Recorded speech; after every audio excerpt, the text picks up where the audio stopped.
case briefs, and so much more. LSData's got what you're looking for. In 1949, the Supreme Court of Texas heard the case of Humble Oil and Refining Company v. Martin.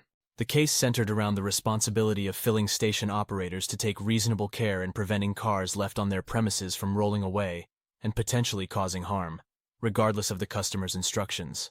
The lawsuit came about after George Martin and his daughters were struck by a runaway car that had rolled off the premises of a filling station owned by Humble Oil and Refining Company. The court found the company liable for the negligence of its employee, who had failed to ensure the car was secure, and awarded the Martin family damages for their injuries. The Supreme Court of Texas determined that filling station operators have a duty to exercise ordinary care when securing cars left on their premises, regardless of whether the car was brought there by its owner.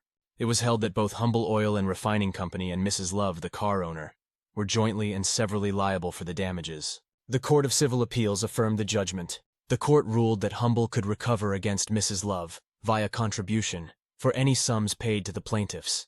The trial court and Court of Civil Appeals judgments were upheld, and the rights of the defendants were determined based on contribution under Art. 2212. Vernon's annotated civil statutes, rather than indemnity.